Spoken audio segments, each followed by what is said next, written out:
because, like I said, you don't have to, you know what I mean, diss Biggie or Puffy with Pac and join his beef if you don't want to. But because when we was in that studio, Snoop was actually doing songs dissing Biggie and dissing Puffy.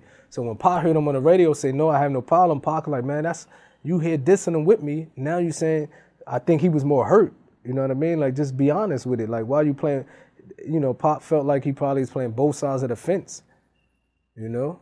He was on stage when Pac performed Hit 'Em Up at the House of Blues, and he looked like he was smiling and laughing about it. Yeah, so I guess that's why it took Pac, you know, where he was upset. Like, and Snoop could have really, if he would have believed that, he didn't have to diss Biggie and Puffy with Pac. Pac can't force nobody to join his beef, you know what I mean?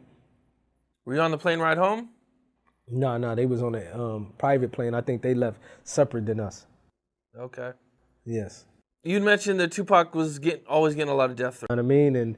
And that's all what it was. It wasn't that he was trying to be something that he's not. You know what I mean? It's not like he told people, hey, shoot me so I can make raps about it. He was just rapping about what he was going through. There's a lot of controversy that surrounds, you know, Tupac, the death row era. You know, what are some of the more positive type of times and, you know what I'm saying, the good times that you guys had? We had a lot of good times, and I'm glad you asked that because a lot of people don't focus on that. Like even the incident in the park with Nas, I think that's very positive because it get to show rappers that you can put your ego to the side and you can shake hands like men. You don't always have to go to violence, you know what I mean? Pac and Nas actually showed us that. When we come from an environment, we didn't think that was possible. But we had, you know, they used to go out, Sh0t, Pac, Snoop, all of them, man. They used to fill trucks up with chicken and food and give it to people, go to the ghettos, go to Watts, go to Compton and feed the people, you know what I mean? But with us and Pac, we used to just chill a lot, you know what I mean? Most of it was good times, you know? Good positive times. That's what's up, man.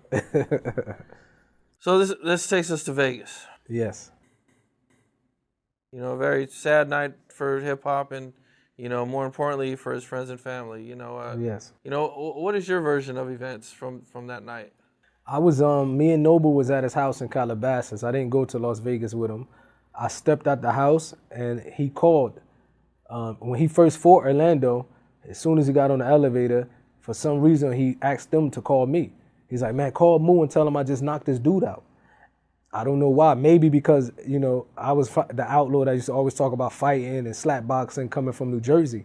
So he wanted to tell me he just fought some dude. He was in the elevator with Castro, Gaddafi, and Edie. When he called the house, Young Noble was like, Mutah's not here.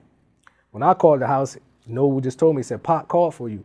I said, what did he want? He said, no, he just got into a fight. He was laughing, told me to tell you he knocked some dude out. That was it. I didn't expect anything after that. Like, you know, just whatever happened, happened. I get back to the house. I remember Young Noble coming down.